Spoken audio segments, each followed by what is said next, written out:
যখন ভগবানের 16,061 বিবাহ হয়ে যায়, প্রত্যেকটি স্ত্রী থেকে 10টা পুত্র আর একটি পুত্রী হয়। তখন গোবিন্দ বলছে, রুক্মিণী তুমি আমাকে বিয়ে করে মেয়েটা কি করছো? না আমার কাছে রূপ, না আমার কাছে গুণ, না আমার কাছে শিক্ষা, কিছুই তো নেই। যে কোনো একটা বস্তু তো চাই, কিছুই তো নেই।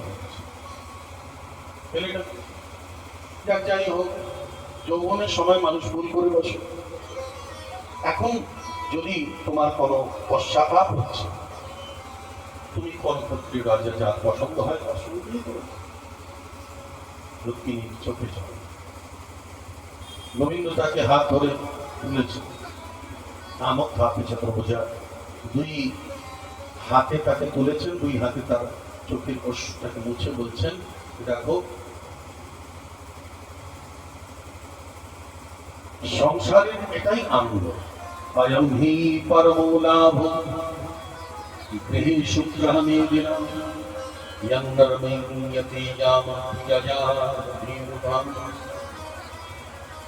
সংসারের মধ্যে সুখ দুঃখ কষ্ট লেগেই থাকবে, কিন্তু স্বামী স্ত্রীরা দুজনেই যদি আপোষে তাদের ভালো আন্ডারস্ট্যান্ডিং থাকে তো দুঃখটাও মনে হয় না। আমি তো কেবল আনন্দ করার জন্য তোমার সঙ্গে এই কথাটা বললাম, আমি তোমার মনটা দুঃখী করতে চাইনি। রুক্মিণী বলছেন, না না বাবু, আপনি যা বলছেন একেবারে ঠিক। আপনার সঙ্গে আমার তুলনা হয় না। আপনি সাক্ষাৎ ব্রহ্ম, আপনি সাক্ষাৎ পরমাত্মা, আপনি সাক্ষাৎ ভগবান। আর আমি প্রকৃতি, প্রকৃতির সঙ্গে ব্রহ্মের কোনোদিন তুলনা হয় না। আপনি রূপের কথা বলছেন, তো ভগবত প্রেমীজন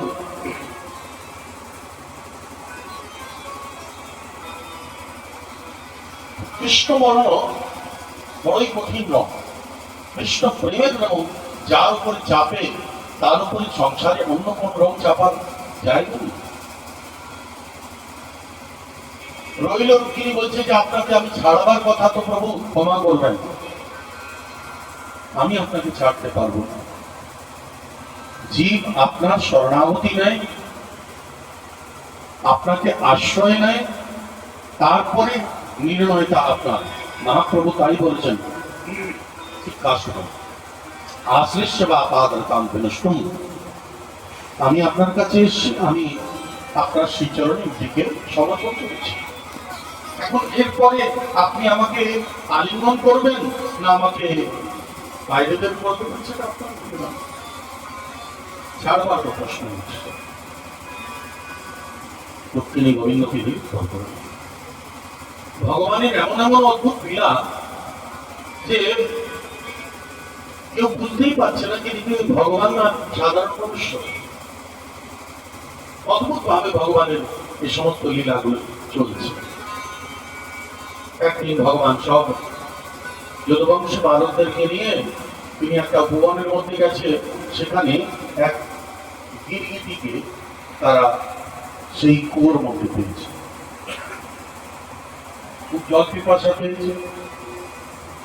যদুবংশী বালকরা জল খুঁজতে গিয়ে সেখানে সে গিরগিটিকে পেয়েছে। সে মানুষের আওয়াজে আওয়াজ ডাক দিচ্ছে, বাঁচাও বাঁচাও। তার ভগবানের কাছে গেল, ভগবান যেই তাকে স্পর্শ করেছেন তার উদ্ধার হয়েছে। ভগবান তাকে জিজ্ঞেস করলেন, তুমি কি? নিগো নাম নরেন্দ্রোহম ইক্ষ্বাকুতনয় প্রভু দান স্বাক্ষায়মানেষু যদি তে কর্মমস্পৃশং। আমার নাম নিগো, ইক্ষ্বাকুতনয়। আমার গোদান করার পরেও অজান্তে দান দেওয়া করতে আমি আরেকটা ব্রাহ্মণকে দিয়ে ফেলেছি, তার ফলে আমাকে এই গতি হয়েছে।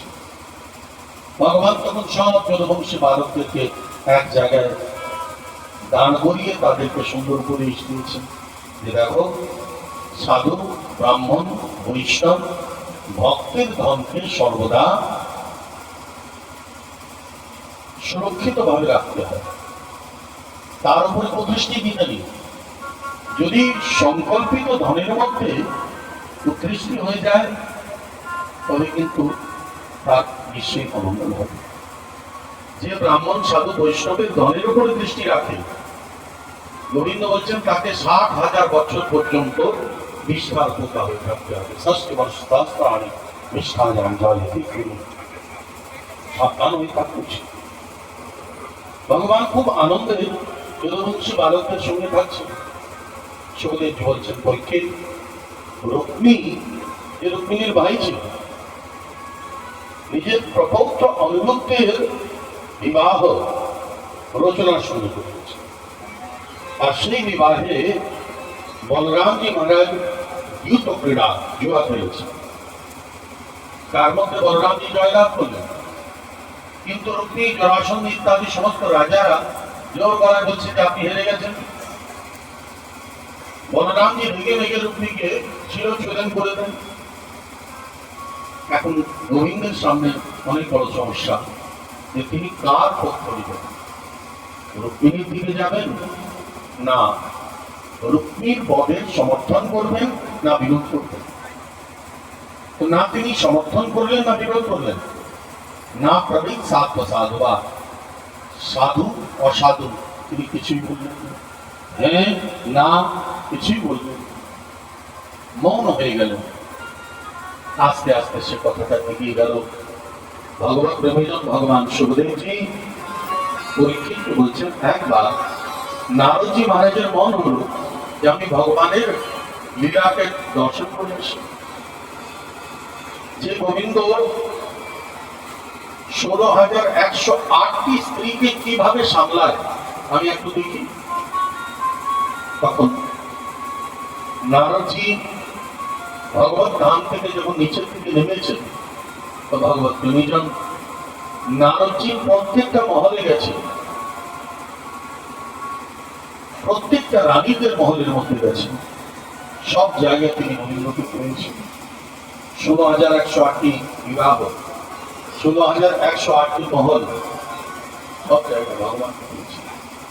ভগবানের সেখানে আচরণটা কেমন, ভগবান কিভাবে নিজের জীবনযাপন করেন, সেসব কথা সুখদেবজি দেখেছি। সুখদেবজি বলছেন আমাদের গোবিন্দ রোজ প্রাতঃকাল উঠতেন, গ্রামে মুহূর্ত উত্থায় বায়ু পশ্চিমাদব দজ্জং প্রসন্ন কর্ণ আত্মানম তব তৎপরম। রোজ ব্রহ্ম মুহূর্তে উঠতেন, আর ব্রহ্ম মুহূর্তে উঠে গোবিন্দ নিজের আত্মস্বরূপকে নিজে ধ্যান করতেন। নিত্য প্রতি গোবিন্দ 13,084টি গরু দান করতেন নিত্য, আর নিত্য প্রতি তিনি নিজের মাতা পিতা গুরুজনদেরকে প্রণাম করতেন। ভাগবতের মধ্যে কৃষ্ণের যে আচরণটা ভগবান সুখদেবজি পরীক্ষিতকে বর্ণনা করেছেন, রামায়ণের মধ্যেও ভগবান শ্রীরামের সেরকমই আচরণ পাওয়া যায়। নিত্য প্রতি যদি আমরা প্রাতঃকাল উঠে ভগবত প্রেমীজন মানুষের মধ্যে কথা প্রসঙ্গ আসে, যে সময় হনুমানজি রামজির দিয়া মুদ্রিকাটা নিয়ে অশোক বাটিকা দিলেন, লঙ্কা পুরীতে গেছে, তখন হনুমানজি সবচেয়ে প্রথমে বিভীষণের কাছে দিলেন, রাবণের ভাই। হনুমানজি দেখছেন যে বিভীষণের আঙিনায় চারদিকে রাম রাম রাম রাম রাম রাম রাম রাম লেখা আছে। তিনি অবাক হলেন যে এই দুষ্টের নগরে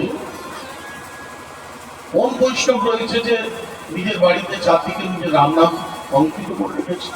ইহা কাহা সজ্জন করবাসা, এখানে কোন বৈষ্ণব? সজ্জন মানে সতরূপী ভগবান নামের সঙ্গে যার সঙ্গ হয়ে যায় সে সজ্জন। ইহা কাহা সজ্জন করবাসা, কে সে? কে? যার বাড়িতে রয়েছে। বিভীষণ সে সময় ঘুমোচ্ছে, ঘুমের থেকে ওঠার নিয়মটা কি সেটা বলার জন্য আমি এই কথাটাকে তুলে ধরলাম। হনুমানজি একটা স্তম্ভের পেছনে লুকিয়ে গেলেন, আর তিনি চুপচাপ দাঁড়িয়ে পড়লেন, আর দাঁড়িয়ে দেখছে কি হচ্ছে। ইতিমধ্যে বিভীষণ তার ঘুম ভেঙে গেছে, শয্যা ত্যাগ করছে।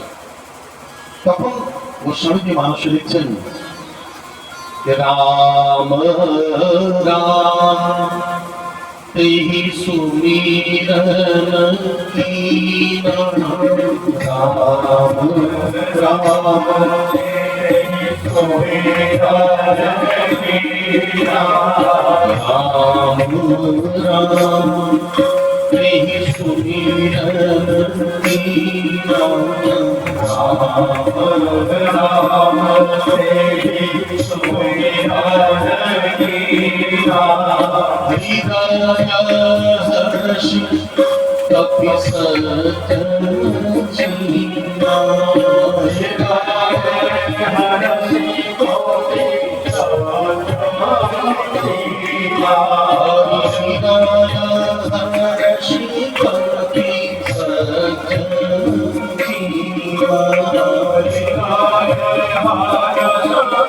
राम राम तेहि सुमिरन कीना हृदय हर्ष कपि सजन जीना राम राम तेहि सुमिरन कीना राम राम राम राम বলে যেই তিনি মুখে উচ্চারণ করে শয্যা ত্যাগ করেছেন হনুমানজি চলে গেলেন হৃদয় হর্ষ কপি সজ্জন চিনা কবি হনুমানজি সজ্জন কে সে ভক্ত যার বাড়িতে রাম নাম রয়েছে মানুষের অনুসার সজ্জন কে যার মুখে সৎ ভগবান নাম প্রতিষ্ঠিত থাকে সে হল সজ্জন প্রেম সে বলো শয্যা ত্যাগের নিয়ম হচ্ছে যে শয্যা ত্যাগের সময় সর্বদা ভগবানের নাম মনে করো ভগবত প্রেমীজন মহাপ্রভু আমাদেরকে সেই আদেশ দিয়েছেন যে আমাদেরকে সর্বদা ভগবান নামের আশ্রয়ে নেওয়া উচিত কৃষ্ণ কেশব কৃষ্ণ কেশব कृष्ण केशव पाहि मां राम राघव राम राघव राम राघव रक्ष मां कृष्ण केशव कृष्ण केशव पाहि मां राम राघव राम राघव राम राघव रक्ष नाम उच्चारण करे আমাদেরকে শয্যা ত্যাগ করা উচিত মহাপ্রভুর আদেশ সজ্জনশীল ভগবান জগৎকে উপদেশ দেওয়ার পর পূর্বে নিজের আচরণ করেন ব্রহ্ম মুহূর্তে উঠছেন নিজে স্নান করছেন নিজে ধ্যান করছেন আত্মস্বরূপে তিনি ধ্যান করতেন নারদজি ঈশ্বরের দিন প্রত্যেকটা মহলে ভগবানকে পেয়েছে ভগবানকে চরণ ধরে বলছেন প্রভু আপনি এক হয়ে এতগুলো মহলে রয়েছেন কি করে তখন ভাগবতের মধ্যে নারদজিকে ভগবান প্রথমবার পুত্র বলে সম্বোধন করেছেন বলছেন বেটা ব্রহ্মণ ধর্মশ্বস্তাঃ কর্তা তদনুমোদিতা তচ্ছিক্ষণ লোকং ইমমাস্তিতঃ পুত্রমার্থিতঃ বেটা দুঃখী হো না নারদকে ভগবান পুত্র বলে সম্বোধন পুত্র মাকে ফের দুঃখী হো না আমি ধর্মের উপদেশক আর আমি ধর্মের অনুমোদন করতাম সৃষ্টিতে যখন সবকিছুই আমি তো 16,108টি মহলের মধ্যে তুমি আমাকে পেয়েছো আশ্চর্য কি অনু পরমাণু সূক্ষ্ম বৃহৎ সবাই প্রত্যেকটা বস্তুর মধ্যেই তো আমি রয়েছি নারদজিকে এবার ভগবত দর্শন পেলেন সুখদেবজি বলছেন পাণ্ডবরা যখন রাজসূয় যজ্ঞ করতে চায় তো ভগবানের কাছে নিমন্ত্রণ পাঠিয়েছে গোবিন্দ যখন রাজসূয় যজ্ঞ করার জন্য পাণ্ডবদের কাছে যাওয়ার জন্য প্রস্তুতি নিচ্ছেন ইতিমধ্যে জরাসন্ধের বন্দী গৃহের রাজারাও ভগবানের কাছে নিজের দূত পাঠিয়েছে আমরা অনেক কষ্টে আছি ভগবান পাণ্ডবদেরকে বললেন এই যজ্ঞটা পূর্ণ হবেই তখন যখন তোমরা জরাসন্ধকে বধ করে দেবে। চলো। স্বয়ং গোবিন্দ, ভীম আর অর্জুন দুইজনকে ব্রাহ্মণ সাজিয়ে 3 জন ব্রাহ্মণ রূপ ধরে জরাসন্ধের দরবারে পৌঁছে গেলেন। দ্বারপালকে বললেন, যাও মহারাজকে বলে গেল যে ব্রাহ্মণ এসছে। যেহেতু জরাসন্ধ যখন যুদ্ধ করতে যায় তো ব্রাহ্মণরা আশীর্বাদ দিয়েছিল যে বিজয়ী ভক্তি। ভগবান জেনে শুনে রণভূমিতে সে যুদ্ধটা জয়লাভ করেছেন, কিন্তু ব্রাহ্মণদের বাণী রক্ষা করার জন্য ভগবান সে যুদ্ধ জয় করেও তিনি রণভূমি ছেড়ে পালিয়ে গেলেন, রণছোড় রায় হলেন। সে থেকে ব্রাহ্মণদের প্রতি খুব শ্রদ্ধা ভগবান জানতেন। ব্রাহ্মণ লোক ধরে গেলেন। জরাসন্ধ বলছেন, বলো তোমার কি চাই? আমাদের আর কিছু চাই না, যুদ্ধের আকাঙ্ক্ষা নেই, ধনের আকাঙ্ক্ষা নেই, আমরা যুদ্ধার্থী, ধনার্থী না, আমরা যুদ্ধার্থী। যুদ্ধার্থী তো ব্রাহ্মণ না, তুমি কে?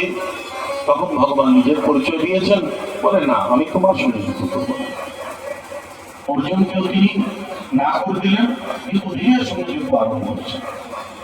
এমন ভীষণ মল্ল যুদ্ধ যে 27 দিন পর্যন্ত ভগবান আজ দেখছেন যে জরাসন্ধ ভীমকে পেটাচ্ছে। ভীম ভগবানকে চরণ ধরে নিয়েছে যে প্রভু, আমার মনে হয় না যে আমি আর ফিরে যাব। গোবিন্দ বলছেন, যখন জীব অত্যধিক নিজের আত্মবলের উপরে ভরসা করে তখন কিন্তু আমি হাত ছেড়ে বসে। জীব যদি নিজের পুরুষার্থ, নিজের ভজনের উপরে যদি অত্যধিক বিশ্বাস করে নাই, তো ভাগবতের গর্ভস্থিতির মধ্যে দেবতারা বলে জীব নিজের সাধনের ফলে ব্রহ্মলোক পর্যন্ত পৌঁছে যায়, সেখান থেকেও তার পতন হয়ে যায়।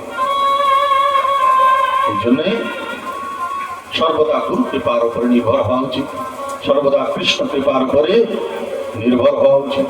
সাধন পথ কোনদিনই স্বতন্ত্র নয়। ভীমকে ভগবান নিজে ইশারা করলেন, দেখালেন, একটি ট্রেনের দুটো অংশ করে দুই দিকে ভেঙে দিলেন। আজ ভীম তাই করলো, জরাসন্ধকে 2 ভাগে বিভক্ত করে 2 দিশায় ফেলে দিল, মারা হচ্ছে জরাসন্ধ। রাজস্বীয় যজ্ঞের মধ্যে শিশুপাল, জরাসন্ধ প্রভৃতি, জরাসন্ধ তো মারাই গেল, শিশুপাল ইত্যাদি সমস্ত রাজারা ভগবানের অগ্রপূজার বিরোধ করেছে। আমাদের মতো রাজাদের থাকা সত্ত্বেও এই গয়লাটাকে পুজো করছে, অগ্রপূজা করছে, তো আমাদেরও করা।